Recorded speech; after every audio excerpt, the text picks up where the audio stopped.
कई बार हम प्रेतों के दुनिया के एक नटोरियस किरदार के बारे में सुनते हैं जिसे जिन कहा जाता है। जिन इंसानों से किसी पैरासाइट की तरह जुड़ जाता है और उनसे अपना मनचाहा काम करवाता है। लेकिन क्या हो अगर ये जिन बिल्कुल उसी इंसान का रूप ले ले। देखेंगे आज की कहानी में, जो 2022 में आई इंडोनेशियन हॉरर फिल्म कोरिन के बारे में है।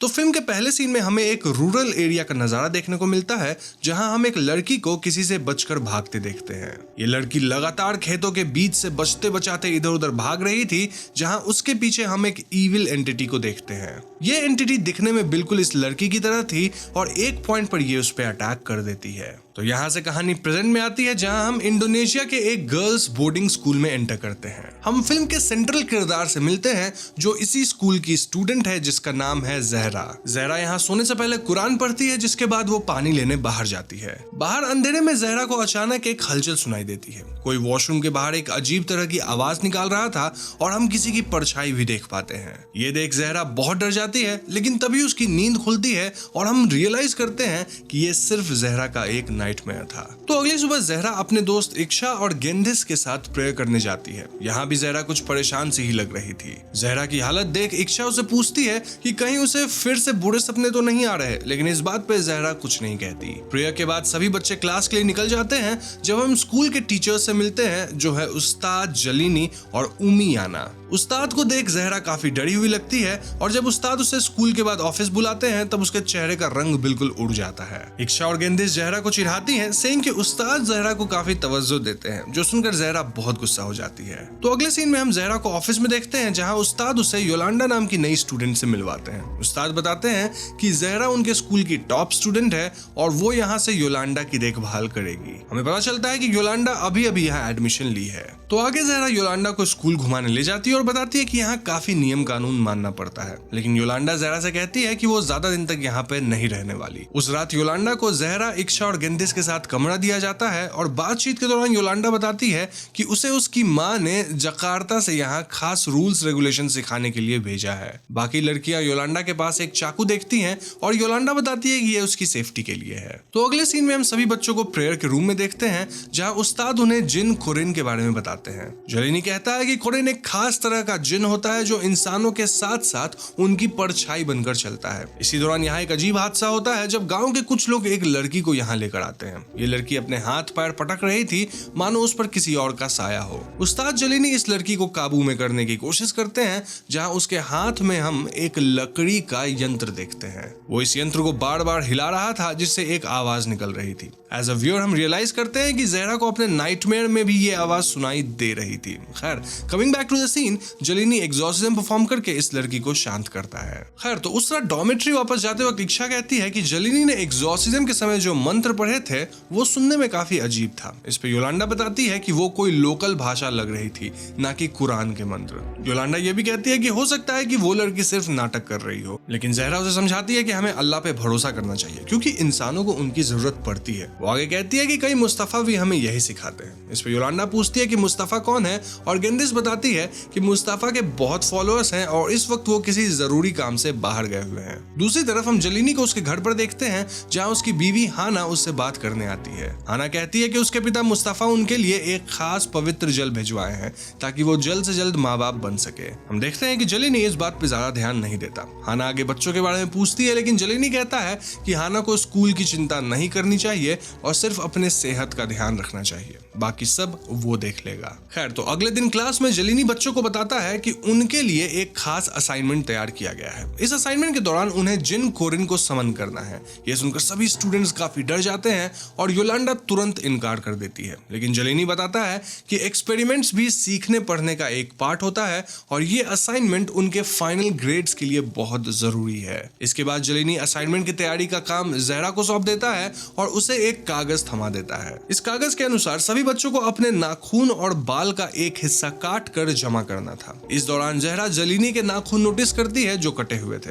तो रिसर्च के दौरान योलांडा सभी बच्चों से अलग बैठी हुई थी जब कुछ लड़कियां उसे परेशान करने लगती है, सेइंग कि वो बिल्कुल श्री की तरह है। इस पे योलांडा उनसे पूछती है कि श्री कौन है, और वो बताती हैं कि कुछ समय पहले तक श्री भी उनके साथ स्कूल में पढ़ा करती थी, लेकिन एक दिन वो काफी अजीब बिहेव करने लगी और तो और उसने उस्ताद जलीनी पे अटैक भी कर दिया, जिसके बाद से उसका कोई अता पता नहीं है। ये बात सुनकर योलांडा को जलीनी पर काफी डाउट होने लगता है और वो पता लगाने के लिए गांव में छानबीन करने निकल जाती है। इधर जहरा को उसका कोई पता नहीं चल रहा था और वो भी उसे ढूंढने जाती है। दूसरी तरफ हम इक्षा को देखते हैं जिससे मिलने उसका बॉयफ्रेंड आया था। ये लड़का इक्षा को बार बार उल्टा सीधा बोल रहा था और इक्षा उसे समझाने की कोशिश करती है कि उसने कोई गलती नहीं की है, लेकिन वो कुछ नहीं सुनता और वहां से चला जाता है। तो यहां तक की कहानी को सुनकर एक बात तो क्लियर है कि इस फिल्म में कुछ रिचुअल्स वगैरह की बात होगी, और ऐसे मुझे एक और कहानी याद आती है जहां दो नौजवान रिचुअल्स करके दानव बन जाते हैं। दानव बनने के बाद ये दोनों नौजवान गांव वालों को मारना शुरू कर देते हैं। तो ऐसे में क्या ये गांव वाले बच पाएंगे और क्या ये दोनों नौजवान वापस से ठीक हो पाएंगे? जानने के लिए सुने कौन है तेरे अंदर कुकू एफएम पे। देखो, मैं कुकू एफएम का इस्तेमाल पिछले 1.5 साल से ज्यादा से कर रहा हूं और फिलहाल मैं जो ऑडियो बुक सुन रहा हूं उसका नाम है the psychology of money by Morgan Housel. Kuku FM India का लीडिंग ऑडियो शो प्लेटफॉर्म है जो कि अब पहले से बड़ा और बेहतर हो चुका है। जी हाँ, यहाँ 15 लाख से भी ज्यादा हिंदी पेड सब्सक्राइबर्स है और हर महीने यहाँ 4200 प्लस घंटे का कंटेंट ऐड होता है। केवल 2023 में कुकू एफएम पे 45 लाख घंटों से ज्यादा का कंटेंट प्ले हो चुका है, यानी कि देखा जाए तो हर दिन 1.5 लाख घंटे से ज्यादा का कंटेंट प्ले होता है। नाउ कुकू एफएम को डाउनलोड करके मंथली सब्सक्रिप्शन लेते वक्त आप मेरा कोड HAUNTT50 यानी HAUNT50 का इस्तेमाल जरूर कीजिएगा, जिससे आपको पहले महीने के सब्सक्रिप्शन पे 50% ऑफ मिल जाए। यानी पहले महीने का सब्सक्रिप्शन सिर्फ 49 रुपीज में। देर मत करो, लिंक डिस्क्रिप्शन और पिंड कमेंट दोनों में है, उस पर क्लिक करो, कुकू एफएम को डाउनलोड करो and happy listening. Coming back to story, आगे हम योलांडा और जहरा को गांव के जंगलों में देखते हैं जहां ये लोग एक आदमी का पीछा करती हैं जो एक खरगोश की बलि चढ़ा रहा था। पीछा करते हुए ये दोनों एक घर के पास पहुंचती है और चुपके से अंदर झांकने लगती हैं। अब घर के अंदर का नजारा देख दोनों लड़कियों के होश उड़ जाते हैं। हम देखते हैं कि जलीनी ने एक लड़की को बंदी बनाकर रखा था और उसके साथ बुरा व्यवहार कर रहा था। ये लड़की कोई और नहीं बल्कि वही लड़की थी जिसे उस दिन गाँव वाले पकड़ कर लाए थे। योलांडा ये सारा इंसिडेंट रिकॉर्ड कर लेती है और उसी शाम डॉर्मेट्री के बाकी लड़कियों को दिखाती है, सेइंग कि उन्हें किसी भी हालत में जलीनी की बात नहीं माननी चाहिए वरना उनका हाल भी वैसा ही हो जाएगा। सभी लड़कियां काफी डर जाती है और जहरा पर दबाव डालने लगती है कि वो जलीनी को इस असाइनमेंट के लिए मना करे क्योंकि उस्ताद सिर्फ उसकी बात सुनता है। तो अगले दिन जहरा वापस उस्ताद जलीनी के ऑफिस की तरफ बढ़ती है लेकिन अंदर दाखिल नहीं होती। वो चुपचाप पीछे से निकल जाती है और अपने दोस्तों से झूठ कह देती है कि जलीनी ने असाइनमेंट हर हाल में पूरा करने को कहा है वरना उन्हें मार्क्स नहीं मिलेंगे और फेल होना पड़ेगा। हम नोटिस करते हैं कि योलांडा जहरा को भागते देख ली थी लेकिन वो कुछ नहीं कहती। अब उस रात जहरा को फिर वही नाइटमेयर आता है जिससे वो बहुत डर जाती है। योलांडा उसे पूछती है कि उसे आखिर क्या हुआ है लेकिन जहरा कुछ नहीं कहती। तो अगले दिन सभी बच्चे अपना नाखून और बाल जमा करके जहरा को देते हैं और योलांडा जहरा से कहती है कि अगर बाद में कोई मुसीबत हुई तो उन्हें हर हाल में उसका सामना करना होगा, भागना नहीं है। फिर हम उस रात का सीन देखते हैं जहां जलीनी सभी बच्चों का दिया हुआ सैंपल एक गड्ढे में जमा करवा देता है और कुछ मंत्र वगैरह पढ़ने लगता है। अगले सीन में हम हाना को देखते हैं जिसकी नींद अचानक खुल जाती है। वो कमरे में रखी अलमारी से कुछ निकाल रही होती है कि उसकी नजर एक ड्रॉर पे पड़ती है। ड्रॉर के अंदर जलीनी ने सभी लड़कियों का दिया हुआ सैंपल रखा हुआ था, साथ ही यहाँ जिन को बुलाने की एक किताब भी रखी हुई थी। हाना ये देख ही रही होती है कि उसकी नजर बाहर के दरवाजे पे पड़ती है। हाना डोर बंद करने जाती है और वो घर से दूर एक पेड़ के नीचे जलीनी को बैठा देखती है। हाना उसे बुलाने की कोशिश करती है जब जलीनी खुद घर के अंदर से उसे आवाज देता है।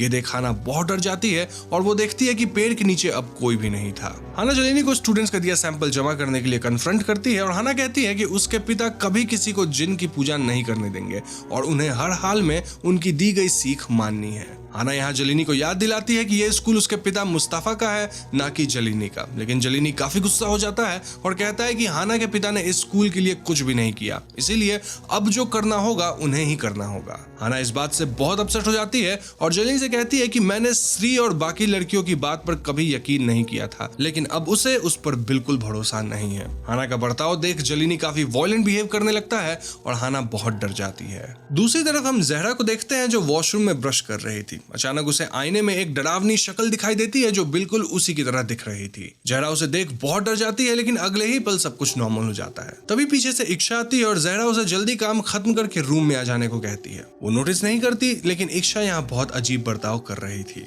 अब कमरे में वापस आने पर जहरा को काफी धक्का लगता है जब वो देखती है कि इक्शा ऑलरेडी अपने बिस्तर पर सो रही थी। उसे इक्शा की जगह एक डरावनी एंटिटी दिखाई देती है और ये सब देख जहरा बहुत डर जाती है। वहीं बाहर योलांडा को इक्शा जलीनी के ऑफिस की तरफ जाते हुए देख लेती है और वो ये वीडियो रिकॉर्ड कर लेती है और जहरा को दिखाती है। योलांडा जहरा से इस बारे में पूछती है और जहरा काफी रोने लगती है। उसकी हालत देख योलांडा सब कुछ समझ जाती है और कहती है कि वो लोग जलीनी के खिलाफ पुलिस कंप्लेन करेंगे। तो अगले दिन जहरा और योलांडा अपनी दूसरी टीचर उमियाना के ऑफिस जाते हैं, जहां योलांडा अंदर जाकर मुस्तफा से कांटेक्ट करने की कोशिश करती है क्योंकि वही उन्हें इस सब से बाहर निकाल सकते थे। बाहर जहरा नजर रख रही होती है, लेकिन तभी वो इक्शा को देखती है जो फिर से बहुत अजीब लग रही थी। जहरा उसके पीछे जाती है और इधर याना योलांडा को पकड़ लेती है और उसका फोन भी ले लेती है। योलांडा उसे समझाने की कोशिश करती है कि जलीनी स्टूडेंट्स का फायदा उठा रहे हैं, लेकिन याना कुछ नहीं सुनती। योलांडा वहां से काफी गुस्से में निकल जाती है जब वो भी इक्शा को देखती है। इक्शा को उसका बॉयफ्रेंड किसी गैर मर्द से संबंध बनाने के लिए उल्टा सीधा बोल रहा होता है जब योलांडा उसे बचा लेती है, लेकिन इक्शा उल्टा उसी पे गुस्सा हो जाती है और उसे भला बुरा सुनाकर वहां से निकल जाती है। इधर उस्ताद जलीनी जहरा को कन्फ्रंट करता है, सेइंग कि उसने अगर अपने दोस्तों को कंट्रोल नहीं किया तो वो सभी को उसके और जहरा के बारे में सब बता देगा। ये सुन जहरा बहुत डर जाती है। उस रात हम जहरा और इक्शा को साथ देखते हैं जहां इक्शा कन्फेस करती है कि उस्ताद जलीनी ने उसका फायदा उठाया है। जहरा उसे संभालती और वादा करती है कि वो लोग मिलकर जलीनी का सामना करेंगे। हम देखते हैं कि ये सारी बातें योलांडा भी सुन लेती है। तो रात में सभी के सो जाने के बाद हम कमरे में एक इविल एंटिटी को देखते हैं जो बिल्कुल इक्शा जैसी दिख रही थी। ये एंटिटी योलांडा के पास से उसका नाइफ चुरा लेती है। कुछ देर बाद जहरा की नींद खुलती है और वो देखती है कि इक्शा वहां मौजूद नहीं थी। वो उसे ढूंढने बाहर जाती है जब उसे जलीनी के उसी लड़की के यंत्र की आवाज सुनाई देती है। जहरा छुप जाती है और वो जलीनी को इक्शा के साथ देखती है जहां इक्शा क्लियरली पोजेस लग रही थी। जहरा इक्शा को बचा नहीं पाती, जिससे वो बहुत टूट जाती है। तो अगली सुबह जब सभी बच्चों की नींद खुलती है तो हम गेंदिस को देखते हैं जो काफी रो रही थी। किसी ने उसके पेट जीजू को मार डाला था और गेंदिस सदमे में थी। उसे लाश के पास योलांडा का चाकू मिला था और वो उसे कोसने लगती है। जहरा उसे समझाती है कि योलांडा ऐसा कुछ नहीं करेगी, लेकिन कोई उसकी बात नहीं मानता। इधर इक्शा की हालत लगातार खराब होने लगती है, जिससे सभी बहुत डर जाते हैं। योलांडा, गेंदिस और जहरा उसे संभालने लगते हैं, लेकिन अब तक स्कूल के सभी लड़कियों की हालत धीरे धीरे इक्शा जैसी होने लगी थी। यहाँ सभी लड़कियां जानवरों की तरह बिहेव करने लगी थी। जलीनी उन्हें अपना गुलाम कहकर बुलाता है, जिस पर इक्शा कहती है कि वो भी उसी नर्क का हिस्सा है जहां से जलीनी आया है, अतः वो उसकी गुलामी नहीं करेगी। इसी बीच यहाँ याना आती है जो जलीनी को ये सब करने से रोकती है, लेकिन जलीनी उस पर भी हमला कर देता है। याना उसी वक्त मुस्तफा को फोन लगाने की कोशिश करती है, मगर उसका कोई फायदा नहीं होता। इधर हम हाना को देखते हैं जिसे जलीनी ने उसी घर में बंदी बनाकर रखा हुआ था जहाँ योलांडा और जहरा ने वो वीडियो रिकॉर्ड किया था। यहाँ उसने हाना के अलावा श्री को भी बांध कर रखा था और हम देख पाते हैं कि श्री भी पजेस लग रही थी। तभी जलीनी यहाँ आता है और हाना से कहता है कि उसने जो किया हाना के पिता मुस्तफा के कारण किया है। मुस्तफा ने कभी भी जलीनी को मान और इज्जत नहीं दिया था, जिस वजह से आज उसे जिन का सहारा लेना पड़ रहा है। हाना उसे रोकने की बहुत कोशिश करती है, लेकिन वो कुछ नहीं सुनता। जलीनी अपने आदमी को वहां बुलाता है और उसे मुस्तफा की लाश को बाहर लाने कहता है, सेइंग कि अब उसे दफनाने का वक्त आ गया है। हाना समझ जाती है कि जलीनी ने उसके पिता को भी मार डाला है। दूसरी तरफ हम योलांडा, जहरा और गेंदिस को कमरे में देखते हैं जहां इक्शा अब बेहोश पड़ी हुई है। गेंदिस अभी भी योलांडा को जीजू की मौत का जिम्मेदार मान रही थी, लेकिन योलांडा यहाँ कन्फेस करती है कि वो कभी किसी की जान नहीं ले सकती। वो बताती है कि जकार्ता में उसके बॉयफ्रेंड ने उसके साथ गलत किया था, जिस वजह से वो वहां से भाग आई थी। इसी दौरान इक्शा को होश आने लगता है और वो बाकी लड़कियों पर हमला कर देती है। गेंदिस उसे संभालती है और योलांडा और जहरा मदद लेने बाहर जाती है। अब रास्ते में कई जिन जहरा और योलांडा पे हमला कर देते हैं। उधर इक्शा अपने आप को आजाद कर लेती है और गेंदिस पे हमला करके बाहर आ जाती है। योलांडा किसी तरह लाइब्रेरी के अंदर दाखिल हो जाती है जहां उसे कोरिन जिन को रोकने की एक किताब मिल जाती है। योलांडा इस किताब का मंत्र फाड़ कर अपने पास रख लेती है और यहाँ से भागने की कोशिश करती है। तभी कमरे में जलीनी दाखिल होता है, जिसे देख योलांडा छुप जाती है। जलीनी के पीछे इक्शा भी आ जाती है, लेकिन जलीनी उसे मार गिराता है। अब ये सब देख योलांडा बहुत शॉक्ड हो जाती है और इक्शा को होश में लाने की कोशिश करती है, लेकिन तभी यहाँ इक्शा के रूप में एक इविल एंटिटी योलांडा पे हमला कर देती है और योलांडा को भागना पड़ता है। ये एंटिटी योलांडा को उसी के चाकू से बार बार जख्मी करने लगती है और योलांडा किसी तरह भागने की कोशिश करती है। दूसरी तरफ हम उमियाना को प्रेयर रूम में देखते हैं, जहां वो मंत्र पढ़कर किसी तरह मुस्तफा की आत्मा को बुलावा देती है ताकि वो स्कूल की रक्षा कर सके। यहाँ जहरा गेंदिस और बाकी सभी लोगों को इस प्रेयर रूम में इकट्ठा करती है और उनसे कहती है कि चाहे कुछ भी हो जाए वो यहाँ से बाहर नहीं जाएंगी। लेकिन अब तक जलीनी यहाँ आ चुका था और वो सभी जिन को कंट्रोल करने लगता है और सभी बच्चे एक दूसरे पर हमला करने लगते हैं। जहरा और योलांडा गांव की तरफ भागते हैं और उस घर तक पहुंच जाते हैं जहां जलीनी ने श्री और हाना को बंदी बनाया हुआ था। योलांडा उन्हें आजाद कर देती है, लेकिन श्री उल्टा उसी पे हमला कर देती है।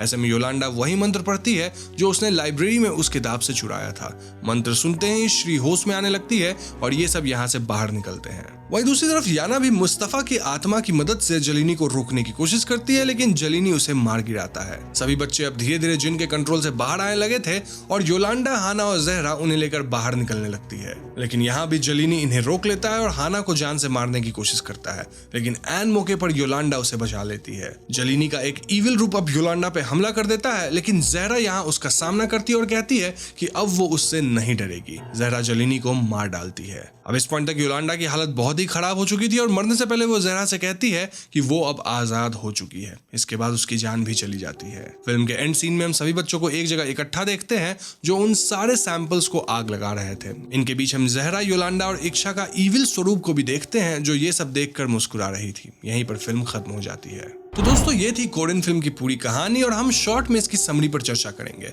तो कोरियन कुछ लड़कियों की कहानी है जो इंडोनेशिया के एक बोर्डिंग स्कूल का हिस्सा थी। ये स्कूल मुस्तफा नाम के प्रीचर का था जो कि काफी रिलीजियस थे। मुस्तफा की बेटी ही हाना थी जो जलीनी की बीवी थी और जलीनी स्कूल का टीचर था। जलीनी बहुत बुरा आदमी था और वो टीचर की आड़ में स्कूल की सभी लड़कियों को असॉल्ट करता था। उसे मालूम था कि कभी न कभी ये लड़कियां उसके खिलाफ हो जाएंगी, इसलिए उसने कोरियन जिन को समन किया ताकि सभी को अपना गुलाम बना सके। उसने सभी स्टूडेंट से भी वैसा ही करवाया और उन सभी को एक इविल एंटिटी से जोड़ दिया। मुस्तफा कभी ऐसा नहीं होने देता, अतः उसने उसे भी मार गिराया। आगे हम इसी स्कूल में एक डरावना माहौल देखते हैं जहां सभी लड़कियों का एक डबल काइंड ऑफ सेम रूप आता है जो कि एक जिन था। जहां योलांडा और जहरा जैसे स्टूडेंट्स इनका सामना करते हैं, वहीं बाकी स्टूडेंट्स धीरे धीरे पागल होने लगते हैं। अंत में उमियाना मुस्तफा की आत्मा को बुलाती है जो काफी हद तक बच्चियों को इन शाप से आजाद कर देते हैं। लेकिन जलीनी अब तक बहुत पावरफुल बन चुका था। वो याना को भी मार डालता है और वापस जिन को काबू करने लगता है, लेकिन यहाँ योलांडा, हाना और जहरा उसे हरा देती हैं।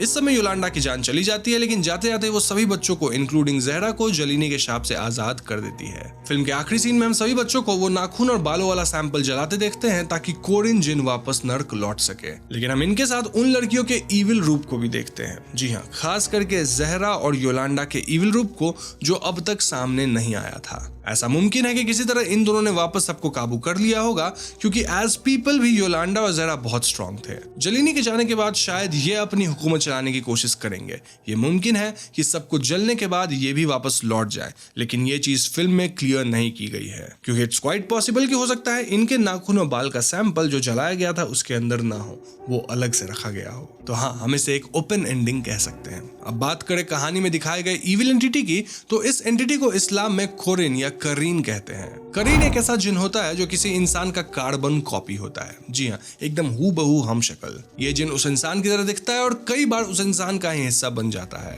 ये मुमकिन है कि फिल्म के अंत में जहरा के साथ भी यही हुआ हो। कोरिन काफी खतरनाक होता है और वो आसानी से इंसान से कुछ भी करवा सकता है। कुरान के मुताबिक कोरिन खास इंसानों को भगवान के रास्ते से भटकाने की कोशिश करता है। तो बस यही थी फिल्म की कुछ थियरीज एंड फिल्म की समरी। तो बस आज की वीडियो में इतना ही। उम्मीद करता हूँ आपको ये वीडियो पसंद आई होगी। अगर पसंद आई है तो इसे लाइक और शेयर जरूर कीजिएगा। साथ ही मैं आपको फिर से याद दिला दूं कि डिस्क्रिप्शन और पिन कमेंट में दिए गए लिंक पे क्लिक करके आप कुकू FM को जरूर डाउनलोड कीजिएगा और वहां मेरा कोड HAUNTT50 यानी HAUNT50 का इस्तेमाल करें to get 50% off on first month subscription, यानी पहले महीने का सब्सक्रिप्शन सिर्फ 49 रुपीज में। चैनल पे नए हैं तो हमें सब्सक्राइब करके बेल आइकॉन को जरूर दबा दीजिएगा, क्योंकि हम अपने चैनल पे ऐसी वीडियोस लाते रहते हैं। पीस।